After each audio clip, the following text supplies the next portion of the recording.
Dear students,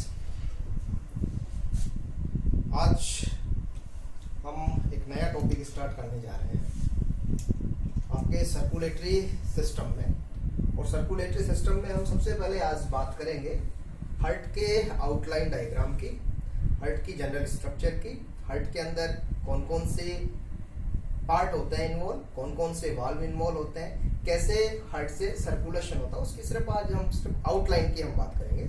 तो आज का जो अपना टॉपिक रहेगा वो हम बात कर रहे हैं heart general structure and blood circulation की आउटलाइन की बात कर रहे हैं। तो टॉपिक स्टार्ट करने से पहले हार्ट के बारे में हम बात कर लें। हार्ट हमारी बॉडी के लेफ्ट पार्ट के अंदर थोरेसिक कैविटी के अंदर स्थित होता है। थोरेसिक कैविटी में जो हमारी रिब से बना हुआ थोरेसिक केज है, वहां एक अवकाश उपस्थित होता है जिसको मीडियास्टाइनम के नाम से जानते हैं। उस मीडियास्टाइनम के अंदर ये हार्ट उपस्थित होता है। और हार्ट का जो मेन रोल होता है वो आपके पूरे शरीर के अंदर रक्त को पंप करने का काम होता है। अगर हम टैक्सोनॉमी के हिसाब से बात करें तो इसी मछलियों में सबसे पहले हार्ट की बात करें तो मछलियों के अंदर हार्ट सिर्फ दो चैम्बर होता है। इसके अंदर एक ऊपरी चैम्बर जिसको हम आलिंद के नाम से जानते हैं, एट्रियम कहते हैं, और एक नीचे का चैम्बर जिसको हम वेंट्रिकल या निलय के नाम से जानते हैं। विशेष से आगे जब हम एम्फीबियंस की बात करते हैं, उभयचरों की बात करते हैं, उभयचरों के अंदर जो हार्ट होता है वो थ्री चैम्बर्ड होता है, त्रिकोष्ठीय होता है, जिसमें ऊपर के दो चैम्बर आलिंद कहलाते हैं और नीचे का एक उभयनिष्ठ चैम्बर वेंट्रिकल्स निलय कहलाता है। रेप्टाइल्स में हम बात करें तो रेप्टाइल्स के अंदर भी जो हार्ट होता है वो इनकम्प्लीटली फोर चैम्बर्ड होता है। मतलब उसके अंदर दो पूरी तरह से आलिंद उपस्थित होते हैं और दो उसके अंदर निलय उपस्थित होते हैं, लेकिन वो दोनों निलय पूरी तरह से विभाजित नहीं होते। लेकिन रेप्टाइल्स में हम बात करें क्रोकोडिलिया की, क्रोकोडाइल्स की बात करें तो क्रोकोडाइल्स के अंदर जो हार्ट होता है वो कंप्लीटली फोर चैम्बर्ड होता है। अगर हम बर्ड्स की बात करें, एविज की बात करें तो एविज के अंदर कंप्लीटली फोर चैम्बर्ड होता है, जिसके अंदर दो आलिंद पूरी तरह से विभाजित होते हैं और दो निलय पूरी तरह से विभाजित होते हैं। और यही स्थिति मैमल्स के अंदर, स्तनधारियों के अंदर मिलती है। तो मानव स्तनधारी वर्ग का सदस्य है, तो मानव के अंदर जो हार्ट होता है वो फोर चैम्बर्ड होता है, चतुष्कोष्ठीय होता है। मतलब इसके अंदर जो इम्प्योर ब्लड है, डीऑक्सीजनेटेड ब्लड है और ऑक्सीजनेटेड ब्लड है, वो पूरी तरह से क्या होता है, सेपरेट होता है। तो अगर हम इस हार्ट की जनरल स्ट्रक्चर की बात करें तो जनरल स्ट्रक्चर में तो सबसे पहले हम ड्रॉ कैसे करते हैं।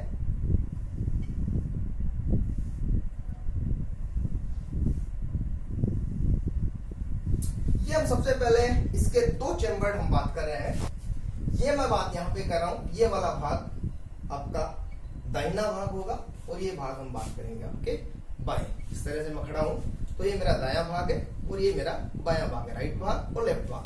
तो ये हार्ट का दायां भाग और ये हार्ट का बायां भाग।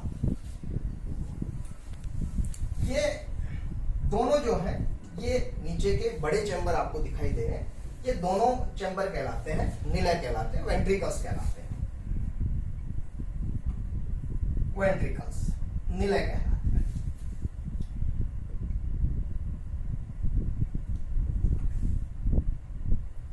आप जैसे देख पा रहे हो कि मैंने जो इसकी वॉल बनाई है उस वॉल में कुछ मैंने अंतर किया है। ये जो आपका राइट वेंट्रिकल है और ये वेंट्रिकल है लेफ्ट वेंट्रिकल है। लेफ्ट वेंट्रिकल की आप वॉल देख रहे हो, वॉल क्या है, थोड़ी थिक है, मस्कुलर है राइट वेंट्रिकल की तुलना में। क्यों? क्योंकि जो लेफ्ट वेंट्रिकल्स होता है वो पूरे शरीर के अंदर रक्त को पंप करने का काम करता है। तो यहाँ पर ज्यादा जब ये कॉन्ट्रैक्शन होता है, निलय में जब इसमें संकुचन होता है तो इसके अंदर ज्यादा दबाव पड़ता है। इस कारण जो इसकी जो वॉल होती है वो क्या होती है, राइट वेंट्रिकल की तुलना के अंदर थोड़ी थिक होती है, मस्कुलर होती है। यहां पे हम बात करें आगे तो ये राइट वाला भाग है, इस राइट वाले भाग से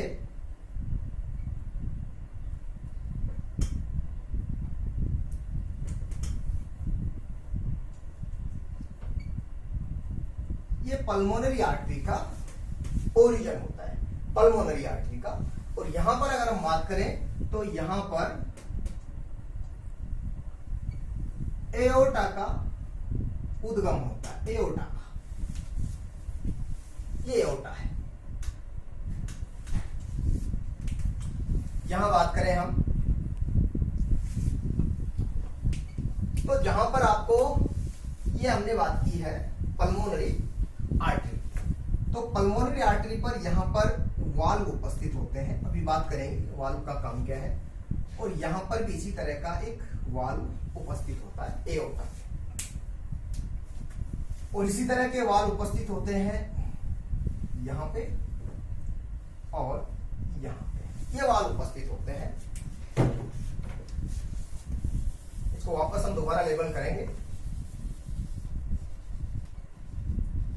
तो ये हमने नीचे के दो चैम्बर सबसे पहले बनाए हैं, जिसको हमने इस वाले को कहा है आपके दायां निलय और इसको हमने कहा है बायां निलय, लेफ्ट वेंट्रिकल और राइट वेंट्रिकल। अब यहां पर हम बना रहे हैं जो छोटे चैम्बर होते हैं उनको हम कहते हैं आलिंद, उनको हम कहते हैं आलिंद या एट्रियम।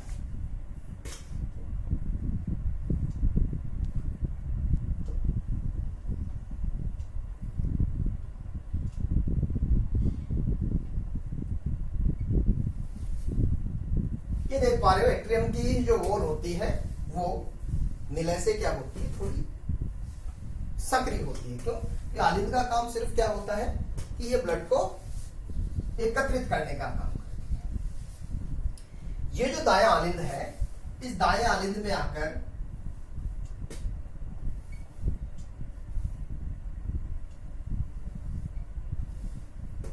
एक शरीर के अग्र भागों से अशुद्ध रक्त लाएगी और एक शरीर के पश्च भागों से रक्त एकत्रित करके इस दाएं निलय में डालती है। इनको हम जानते हैं दाएं, इनको हम जानते हैं अग्र महाशिरा, सुपीरियर वेना केवा और इंफीरियर वेना केवा। और इसी तरह जो यहां पर बायां आलिंद है, इस बायां आलिंद में भी ये इस तरह से दो पल्मोनरी वेन आकर खुलती है। तो सबसे पहले हम इनको लेबल्ड कर दें, जो जो हमने बनाई है यहां पर, इनको हमने कहा है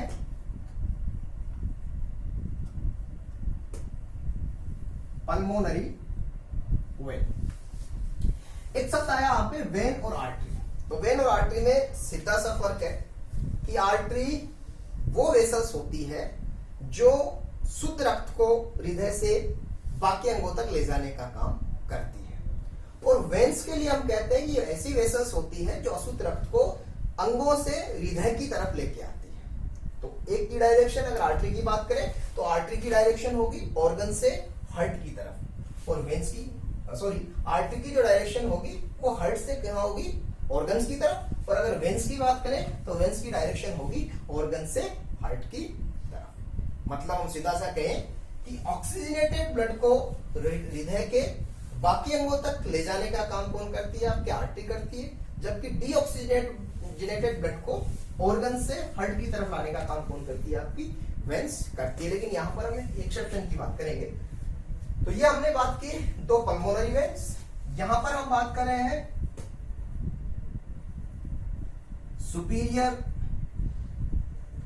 वेना केवा, और यहां हम बात कर रहे हैं इंफीरियर वेना केवा। सुपीरियर मतलब अग्र भागों से, शरीर के अग्र भागों से अशुद्ध रक्त को लाकर ये कहां पे डालेंगे, आपके दाहिने आलिंद में, और ये शरीर के पश्च भागों से अशुद्ध रक्त को लाकर कहां पे डालेंगे, आपके दाएं आलिंद में। मैंने तो शॉर्ट के अंदर लिख रहा हूं, ये हो गया राइट एट्रियम, और ये यहां पे आपका राइट वेंट्रिकल। इसी तरह से यहां पे हम बात करें ये लेफ्ट एट्रियम, और यहां हम बात कर रहे हैं लेफ्ट वेंट्रिकल। यहां हमने वाल्व की बात की है। एक वाल्व है जो आलिंद और निलय के बीच में कौन से आलिंद? लेफ्ट एट्रियम और लेफ्ट वेंट्रिकल के बीच में जो वाल उपस्थित है, इस वाल को हम कहते हैं बाइकस्पिड और मिट्रल वाल। ये फ्लैप है, इस तरह से ये फ्लैप है, इस तरह से आपके फ्लैप है, बाइकस्पिड है। और इसका काम क्या होता है कि ये रक्त को एक ही दिशा में जाने देता है, मतलब रक्त को ये सिर्फ आलिंद से निलय की तरफ आने देगा, वापस निलय से आलिंद की तरफ इसको नहीं जाने देगा। इसी तरह का एक वाल्व हमने यहां पे भी बनाया, एओर्टा के अंदर भी, और इसको हम कहते हैं aortic semi lunar valve. General इसको अर्धचंद्राकार का पार्ट हम कह देते हैं। इसी तरह के यहाँ पे भी वाल्व उपस्थित है जो आपके राइट एट्रियम और राइट वेंट्रिकल के बीच में है। ये वाल्व जाने जाते हैं ट्राइकस्पिड वाल्व के नाम से, और जो ये वाला वाल्व है, ये वाल्व जाना जाता है आपके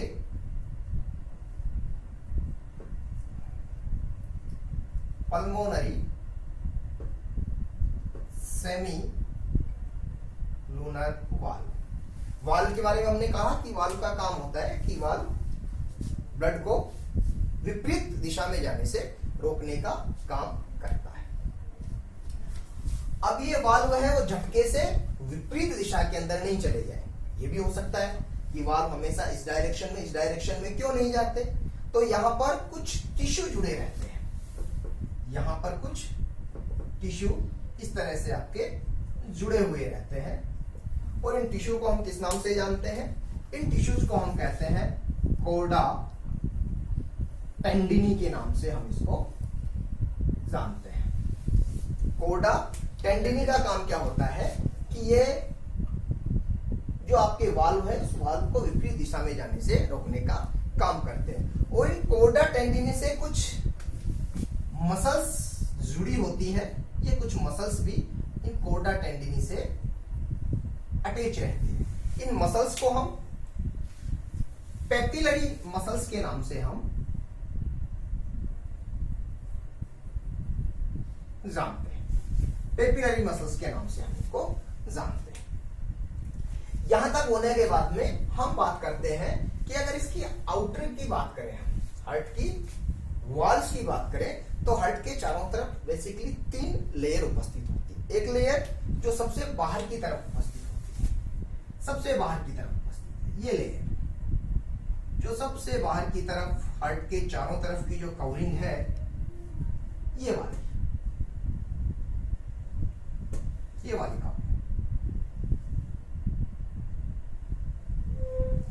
और इस कवरिंग को हम कहते हैं पेरी कार्डियम। नाम से ही पता चल रहा है पेरी का मतलब पेरीफेरी के चारों तरफ, हार्ट के चारों तरफ जो वॉल उपस्थित, उसको पेरिकार्डियम कह रहे हैं। और इस पेरिकार्डियम वॉल का काम क्या है कि हार्ट ज्यादा न फैल जाए। हार्ट ये मान के चलो कि हार्ट जब डायस्टोल होता है तो हार्ट अपनी जनरल अवस्था के अंदर इतना फैलता है, तो उसको ज्यादा न फैलने दे। ज्यादा फैलेगा तो हार्ट के अंदर क्या हो सकता है? बस्ट भी हो सकता है। तो हार्ट को ज्यादा फैलने से रोकने के लिए पेरिकार्डियम उपस्थित है। पेरिकार्डियम, उसके बाद में जो हार्ट के अंदर की तरफ एक और लेयर उपस्थित है, ये हार्ट के अंदर की तरफ, ये हार्ट के अंदर की तरफ एक और कवरिंग उपस्थित है, ये हार्ट के अंदर की तरफ। इसको हम कहते हैं एंडोकार्डियम। एंडो का मतलब अंदर की तरफ, और एक मस्कुलर लेयर उपस्थित होती है ये बीच में। तो ये वाली जगह आपको दिख रही है, ये वाली जगह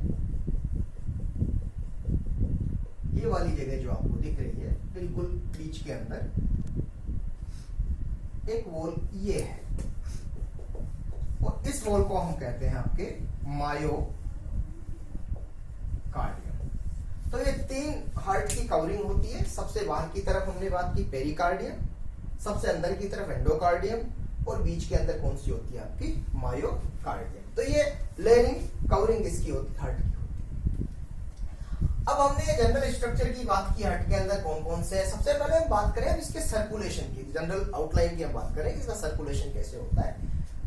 तो आपने को पता है कि सबसे पहले सुपीरियर वेना केवा की बात की और इंफीरियर वेना केवा, मतलब अग्र महाशिरा और पश्च महाशिरा। सबसे पहले अग्र महाशिरा शरीर के अग्र भागों से अशुद्ध रक्त है। अशुद्ध रक्त से मतलब है कि ऐसा रक्त जिसके अंदर कार्बन डाइऑक्साइड की मात्रा ज्यादा है और ऑक्सीजन की मात्रा क्या होती है, कम होती है। तो ऐसे ब्लड को हम क्या कहते हैं, डीऑक्सीजनेटेड ब्लड कहते हैं। ठीक है। और इसके विपरीत ऑक्सीजनेटेड ब्लड में क्या होगा, कार्बन डाइऑक्साइड की मात्रा कम होगी और ऑक्सीजन की मात्रा क्या होगी, ज्यादा होगी। तो ये जो प्रोसेस होगा कि डीऑक्सीजनेटेड ब्लड ऑक्सीजनेटेड ब्लड जाकर कहां पे, ये लंग्स के अंदर। क्यों? क्योंकि श्वसन क्रिया के दौरान हम क्या करते हैं, ऑक्सीजन को हमारी फेफड़ों की कूपिकाओं में भरते हैं। ठीक है। और कूपिकाओं के पास में क्या है, काफी सारी आपकी ब्लड कैपिलरीज होती है, तो वहां पर ये डीऑक्सीजनेशन और ऑक्सीजनेशन का खेल वहां पर चलता है। तो सबसे पहले सुपीरियर वेना केवा और इंफीरियर वेना केवा शरीर के अग्र भागों से और शरीर के पश्च भागों से रक्त का एकत्रण करके कहां पे डालती है, आपके दाहिने आलिंद के अंदर लाकर इसको डाल देती है। ठीक है। इनके सुपीरियर वेना केवा और इंफीरियर वेना केवा जहां पर आकर खुलती है वहां पर भी वाल्व उपस्थित होते हैं। उन वाल्व को हम किस नाम से जानते हैं, उन वाल्व को हम जानते हैं हेवर्शियन और यूस्टेकियन वाल्व के नाम से हम जानते हैं, जहां पर सुपीरियर वेना केवा और इंफीरियर वेना केवा यहां पे आकर खुलती है। तो अशुद्ध रक्त सबसे पहले लाकर कहां डाला जाता है, आपके दाहिने आलिंद में राइट एट्रियम के अंदर डाला जाता है। ठीक है। और उसके बाद में जैसे जैसे यहां पर ब्लड एकत्रित होता जाएगा, ये जो आपके वाल्व है, जिन वाल्व को हमने क्या कहा, ट्राइकस्पिड वाल्व हमने कहा है। ठीक है। ये ट्राइकस्पिड वाल्व क्या हो जाएंगे, खुल जाएंगे और खुलने के बाद जितना भी अशुद्ध रक्त है वो कहां पे आ जाएगा, आपके दाहिने निलय के अंदर आ जाएगा। अब उसके बाद में क्या होगा, दाहिना आलिंद का क्या होगा, संकुचन होगा। और संकुचन होने के फलस्वरूप जो आपके ये है, क्या थी ये, पल्मोनरी आर्टरी, ये वाला क्या था आपका, पल्मोनरी आर्टरी। सबसे पहले superior vena cava inferior vena का अशुद्ध रक्त को एकत्रित किया और आपके दाहिने आलिंद में डाल दिया। दाहिने आलिंद के अंदर रक्त बढ़ गया, यहाँ पर दबाव बढ़ गया और दबाव बढ़ने से जो ये आपके ट्राइकस्पिड वाल्व थे वो ट्राइकस्पिड वाल्व खुल गए और जितना भी अशुद्ध रक्त था वो दाहिने आलिंद से कहां पे आ गया, आपके दाहिने निलय के अंदर आ गया। अब जब दाहिने निलय का संकुचन होगा तो दाहिने निलय के संकुचन होने के दौरान ये वाल्व तो क्या हो जाएंगे, बंद हो जाएंगे। ठीक है। और ये वाला जो वाल्व है पल्मोनरी आर्टरी में, जो वाल्व जिसको हमने कहा है पल्मोनरी सेमिलुनर वाल्व, ये वाल्व क्या हो जाएगा, खुल जाएगा। और खुलने के दौरान यहां से रक्त इस पल्मोनरी आर्टरी से होता हुआ, और पल्मोनरी आर्टरी की दो ब्रांचेज हमने बताई और ये दोनों ब्रांचेज दोनों लंग्स के पास में जाती है। और लंग्स के पास में अशुद्ध रक्त जाकर वहां पे क्या होता है कि अशुद्ध रक्त में से CO2 तो कोशिकाओं को विसर्जित कर दी जाती है और वहां से ऑक्सीजन आपके इस ब्लड के अंदर आकर मिल जाती है। मतलब रक्त कैसा हो जाता है, आपका ऑक्सीजनेटेड हो जाता है, शुद्ध हो जाता है। ठीक है। लंग्स के पास में जाके शुद्ध आपका जो ब्लड था डीऑक्सीजनेटेड था वो कैसा हो गया है, ऑक्सीजनेटेड हो गया। कहने का मतलब जो अशुद्ध रक्त था वो कैसा रक्त हो गया, आपका शुद्ध रक्त हो गया। अब वहां से ये जो शुद्ध रक्त हुआ है, ऑक्सीजनेटेड ब्लड हुआ है, वो किसके माध्यम से, पल्मोनरी वेन के माध्यम से लाकर कहां पे डाला जाता है, आपके बाएं आलिंद के अंदर लाकर डाल दिया जाता है। वही प्रोसेस बाएं आलिंद के अंदर आपके अब ऑक्सीजनेटेड ब्लड आके बढ़ रहा है तो यहां पर दाब बढ़ने लग जाएगा और जैसे ही दाब बढ़ेगा तो यहाँ पर जो बाइकस्पिड वाल्व है या जो मिट्रल वाल्व क्या हो जाते हैं, खुल जाते हैं और ये पूरा का पूरा ऑक्सीजनेटेड ब्लड कहां पे आ जाएगा, आपके लेफ्ट वेंट्रिकल के अंदर आ जाता है। अब इस लेफ्ट वेंट्रिकल के अंदर जब संकुचन होता है तो संकुचन होने के बाद में क्या होगा, ये बाइकस्पिड और बाइकस्पिड और मिट्रल वाल्व तो क्या हो जाएंगे, बंद हो जाते हैं और जो ये वाला वाल्व है जिसको हमने कहा एओर्टिक सेमिलुनर वाल्व, ये वाल्व क्या हो जाता है, खुल जाता है और यहां से ऑक्सीजनेटेड ब्लड क्या होता है, पूरे शरीर के अंदर वितरित कर दिया जाता है। तो अगर मैं एक जनरल सी इसके अंदर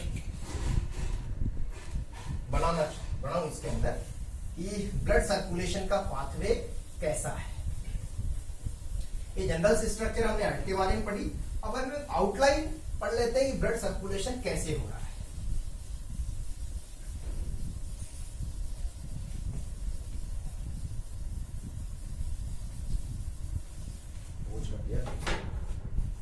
अब हम बात कर रहे हैं ब्लड सर्कुलेशन की। तो सबसे पहले हमने क्या बात की? सबसे पहले हमने बात की कि सुपीरियर वेना केवा और इंफीरियर वेना केवा, इन्होंने डीऑक्सीजनेटेड ब्लड या शुद्ध रक्त का एकत्रण किया और एकत्रण करके इसने कहां पे डाला? इसने डाला आपके राइट एट्रियम के अंदर, राइट एट्रियम के अंदर। और राइट एट्रियम से कहां पे गया? आपके राइट वेंट्रिकल्स में। और राइट वेंट्रिकल से कहां गया? पल्मोनरी आर्टरी के माध्यम से कहां पे पहुंच गया? आपके लंग्स के पास में। और लंग्स से वापस कहां पे आएगा? आपके पल्मोनरी वेन में। और पल्मोनरी वेन से कहां पे आया है? लेफ्ट एट्रियम में। लेफ्ट एट्रियम से कहां आया है? लेफ्ट वेंट्रिकल में। और लेफ्ट वेंट्रिकल से ये कहां पे गया? आपके एओर्टा में। और एओर्टा के माध्यम से कहां चला गया है? होल बॉडी के अंदर, पूरी बॉडी के अंदर इसका सर्कुलेशन हुआ है। तो superior vena cava, inferior right atrium, right ventricle, pulmonary artery. Pulmonary artery से ये गया है लंग्स, लंग्स से गया है pulmonary vein, left atrium, left ventricle, aorta, और फिर ये पूरी बॉडी के अंदर इसका वितरण हो गया है। ये मैंने ब्लू कलर दिखाया है, ये मैंने बात की है डीऑक्सीजनेटेड ब्लड की। और ये मैंने रेड कलर से दिखाया है ऑक्सीजनेटेड ब्लड की मैंने बात की है। तो यहां पे सबसे पहले सुपीरियर वेना केवा और इंफीरियर वेना केवा, यहां पे भी आपके क्या उपस्थित थे? वाल उपस्थित थे। और उन वाल को हमने क्या कहा है? हेवर्शियन वाल और यूस्टेकियन वाल। राइट एट्रियम और राइट वेंट्रिकल में भी वाल उपस्थित थे, उनको हमने क्या नाम दिया था? ट्राइकस्पिड वाल। ठीक है। और राइट वेंट्रिकल और पल्मोनरी आर्टरी के बीच में भी क्या थे? आपके वाल उपस्थित थे, उनको हमने नाम दिया था पल्मोनरी सेमी ल्यूनर वाल। पल्मोनरी आर्टरी से लंग्स, लंग्स से कहां पे? Pulmonary vein. और पल्मोनरी वेन से कहां पे? Left atrium. और लेफ्ट एट्रियम से लेफ्ट वेंट्रिकल के बीच में भी वाल उपस्थित थे, उनको हमने कहा था बाइकस्पिड या मिट्रल वाल। और लेफ्ट वेंट्रिकल और एओर्टा के बीच में वाल उपस्थित थे, उस वाल को हमने क्या नाम दिया था? एओर्टिक वाल। तो ये जनरल आपका ब्लड सर्कुलेशन है। अब यहां से देखो, वापस एक बार रिकॉल करते हैं। अग्र महाशिरा, पश्चिम महाशिरा, शरीर के अग्रभागों से और शरीर के पश्चिम भागों से डीऑक्सीजनेटेड, या जिसको हमने इम्प्योर ब्लड कहा है, उस इम्प्योर ब्लड का संग्रहण करती है, एकत्रण करती है, और एकत्रण करके कहां डालती है? राइट एट्रियम में, मतलब दाहिने आलिंद के अंदर उसको लाकर डाल देती है। लेकिन जहां पर ये खुलती है वहां पर क्या उपस्थित होते हैं? वाल्व उपस्थित होते हैं। अग्र महाशिरा पे हेवर्शियन कपाट और पश्चिम महाशिरा पे यूस्टेकियन कपाट उपस्थित है। कपाटों का काम अपने को पता है कि कपाट विपरीत दिशा में रक्त हो जाने से रोकते हैं। राइट मतलब दाहिने आलिंद से दाहिने निलय में, और यहां पर भी क्या उपस्थित होता है? एक वाल उपस्थित होता है, जिसको हम कहते हैं ट्राइकस्पिड वाल। दाहिने निलय से ये कहां पे जाते हैं? Pulmonary artery. हमने कहा था एक चीज कि आर्टरी ऐसी वेसल्स होती है जिनके ब्लड की डायरेक्शन हमेशा हार्ट से ऑर्गन्स की तरफ होती है और इसमें हमेशा कैसा होता है, ऑक्सीजनेटेड ब्लड होता है, प्योर ब्लड होता है। लेकिन यहाँ पर क्या है, ये देखो अब यहाँ पर आपको उल्टा दिख रहा है। मैंने कहा आर्टरी में हमेशा ऑक्सीजनेटेड ब्लड होता है, लेकिन पल्मोनरी आर्टरी में कैसा होता है, डीऑक्सीजनेटेड ब्लड होता है। मैंने कहा कि वेन की डायरेक्शन हमेशा क्या होती है, ऑर्गन से हार्ट की तरफ, मतलब डीऑक्सीजनेटेड ब्लड को, इम्प्योर ब्लड को हार्ट की तरफ लाती है। लेकिन यहाँ पर पल्मोनरी वेन में कैसा ब्लड है, ऑक्सीजनेटेड ब्लड है। तो ये आपको याद रखना है कि पल्मोनरी आर्टरी में हमेशा डीऑक्सीजनेटेड ब्लड एक्सेप्शन है, जबकि पल्मोनरी वेन में कैसा होता है, ऑक्सीजनेटेड ब्लड आपके होता है। तो राइट वेंट्रिकल से पल्मोनरी आर्टरी में आए और यहाँ पर पल्मोनरी सेमील्यूनर वाल्व है, ठीक है। और इन वाल्वों के खुलने और बंद होने से हार्ट की साउंड जनरेट होती है, जिनको हम डब रूट के नाम से जानते हैं। जब ये अर्धचंद्राकार कपाट खुलते हैं, बंद होते हैं, इन कपाटों के खुलने बंद होने से आपके हार्ट की साउंड जनरेट होती है। वो नेक्स्ट लेक्चर में हम इनकी बात करेंगे कैसे वो जनरेट होती है। तो पल्मोनरी आर्टरी से ये डीऑक्सीजनेटेड ब्लड कहाँ जाता है, लंग्स जाता है, ठीक है। लंग्स के अंदर क्या है, आपकी ऑक्सीजन भरी हुई है, आपने संवातन की क्रिया की, ब्रीदिंग प्रोसेस किया है, तो ऑक्सीजन आपके ब्लड के अंदर आपकी फेफड़ों की कुपिकाओं के अंदर भरा हुआ है। तो वहां से इस कुपिकाओं में क्या होगा कि जो आपका डीऑक्सीजनेटेड ब्लड है वहां से CO2 कुपिकाओं को मिश्रित कर दी जाएगी और ऑक्सीजन वापस कहां पे आ जाएगी, इस ब्लड के अंदर आकर मिश्रित हो जाएगी। और जो ब्लड डीऑक्सीजनेटेड था, इम्प्योर था, वो कैसा हो जाएगा, आपके ऑक्सीजनेटेड हो जाएगा। इसीलिए मैंने यहाँ पे ब्लू कलर में दिखाया डीऑक्सीजनेटेड ब्लड को और रेड कलर के अंदर मैंने शो किया ऑक्सीजनेटेड ब्लड को। तो लंग से पल्मोनरी फुफ्फुसीय सिराओं के माध्यम से ये आपके बाएं आलिंद के अंदर ये ऑक्सीजनेटेड ब्लड डाल दिया जाएगा।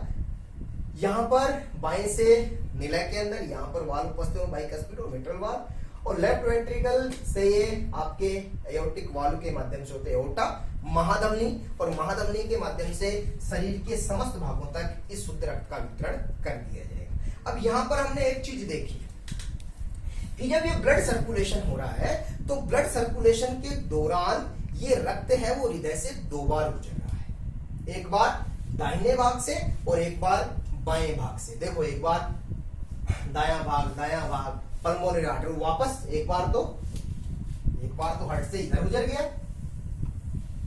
और एक बार दोबारा वापस आया हार्ट। एक बार ब्लड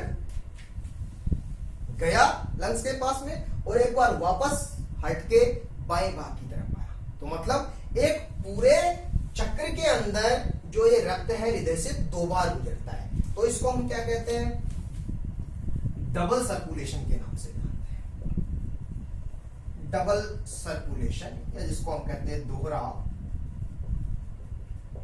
परिसंचरण। मतलब एक बार इस पूरे हृदय चक्र के दौरान ब्लड है, रक्त है, वो हृदय से 2 बार गुजरता है, एक बार दाएं भाग से और एक बार बाएं भाग से।